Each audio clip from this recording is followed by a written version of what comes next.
দেখুন বন্ধুরা, চায়নার এক কুয়াতে দেখা যায় অনেক বুদবুদ উঠতেছে। সেই জন্য এই লোকটি একটি খাসি জবাই করে সেটি শিকলের সাথে বেঁধে সেই কুয়ার ভিতরে ফেলে দেয়। কুয়ার ভিতরে এই খাসিটি ফালানোর কারণ হলো এই কুয়ার ভিতরে কি এমন বুদবুদি করে সেটি দেখার জন্য।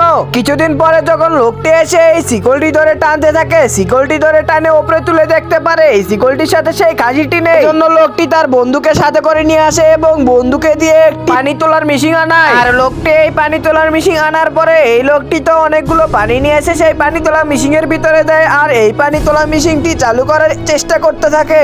আর অবশেষে বন্ধুরা সেই মেশিনটি চালু হয়ে যায় আর এই কুয়ার পানি সবগুলো বাইরে বের করতে থাকে। বন্ধুরা, এই কুয়াটি সেচা হলে এমন কিছু বের হয় কুয়ার ভিতর থেকে যেটি দেখলে আপনারা অবাক হয়ে যাবে। কিন্তু সেটি দেখার আগে যদি বন্ধুরা এই ছোট্ট বাবুটিকে কিউট মনে হয়ে থাকে তাহলে এই ছোট্ট বাবুটির জন্য একটু লাইক এবং একটু সাবস্ক্রাইব করে দেবেন। আর ছবিতে থাকা বইটির নাম কি সেটা জানলে কমেন্ট বক্সে বলে যাবে। যাই হোক বন্ধুরা, কুয়ার ভিতরে কি রয়েছে সেটি দেখতে হলে পার্ট 2 লিখে কমেন্ট করো।